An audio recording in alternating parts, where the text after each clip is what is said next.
Short sticking. All right, so this is a big item out here in the field.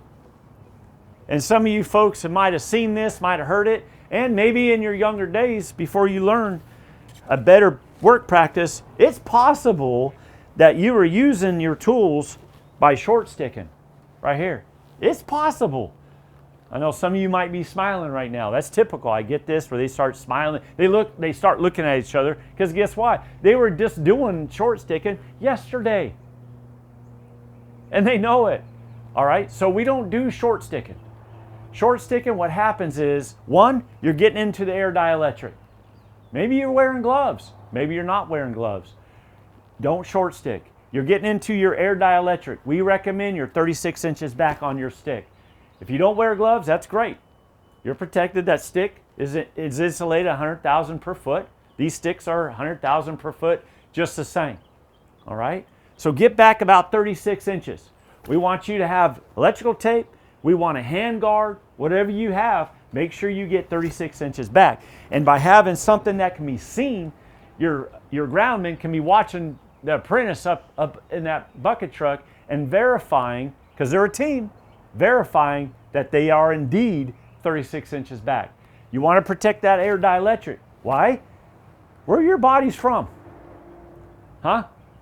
Your bodies are what? Wait, the current, the potential is looking at the ground plane, and your bodies, you're wearing a dirt and water suit. A dirt and water suit, a temporary dirt and water suit.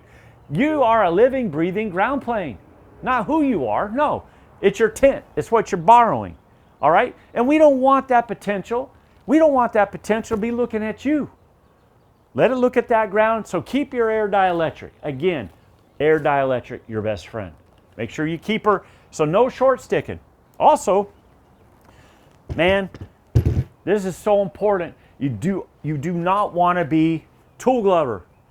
You don't want, as a lineman, man, don't be doing this with your tools. Tool gloving. That's a horrible nickname to have if you're a lineman. Some of you guys will figure this out. Some of you won't, but it's a horrible nickname, and we don't want you tool gloving. All right? So what happens is, you remember that equation, x plus y equals z? When you're short sticking, if you're tool gloving, you're part of x plus y plus u, and it never has equaled safety. Nope. Never has at all ever equaled safety. It never has ever equaled accurate information gathering. This is improper body position. Flat out. Tool gloving. Years ago, I was doing training in a large utility in California. And when I was there, the guy one of the linemen came up, all gray haired. He's about 25, 30-year journeyman lineman. He's been in the trade for a long time. And he came up to me and he told me, thank you. He said, I went to a capacitive test point. And when I did, I forgot to wear my gloves.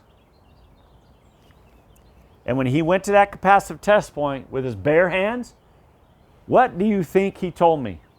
What do you think he told me that happened? Anybody respond, Jeremy? Not yet? What do you all think he told me? You know how electricity works? You know how everybody's tools, whether they're ours or somebody else's, you know how they work. You know they're energized. So when he went to that capacitive test point, he got popped. Freaked him out a little bit.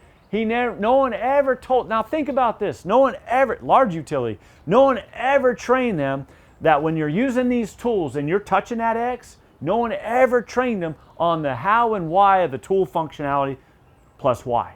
No one. He did not realize ever that the tools were energized. He never was trained that. How many other linemen in this large utility, hundreds of linemen, how many of the others may have inadvertently done the same thing? You know how guys are. We forget stuff. Sometimes, why do they call us sheep? All right? We follow this guy right off the cliff because all the other sheep are going off the cliff. Sometimes we just don't got it together. And how many other linemen, if there's hundreds, over 20 years, did the same thing? I don't know. But you know what's interesting? Let me ask you all a question. What's interesting in this whole thing is, and I find this fascinating, is He didn't share with anybody.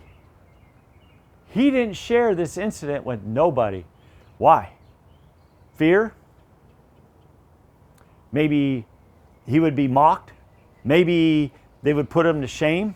Maybe he could lose his job, get fired. Maybe he'd be demoted. Huh? Think about that. He could not share. And the reason why he could not share, I want you all to remember that, is because their system, they did not have a house of safety that had capacity built into it to where he could fail safely and share it, and the other line workers in that whole utility could learn something from it. Think about that. If we're supposed to be our brother's keeper, our sister's keeper, we're supposed to be, but if we can't share an incident, how are we our brothers and sisters' keeper? I don't get that. We cannot share an incident. Why can't we encourage sharing incidences? Why can't we, instead of giving shame to somebody, give them high fives? Thanks, brother. Thank you. Your mistake is going to save me. Your mistake is going to help me, and I won't redo that same mistake. It won't be 2.0, a sequel. All right? You guys ever see that? Sequels? I mean, Star Wars. Like, I think they're on their 24th episode now in Star Wars. Okay? So anyways, so just remember that. Share. Share these events. And I guarantee you, you may have a uptick in hearing what's going on, and it may sound kind of scary and kind of sketchy out there, but I guarantee you, if you are honest with one another, it builds trust. You start learning and you start believing in one another, and I guarantee you, those things are going to start dropping. Okay? Dropping. All right? So no short sticking, no tool gloving.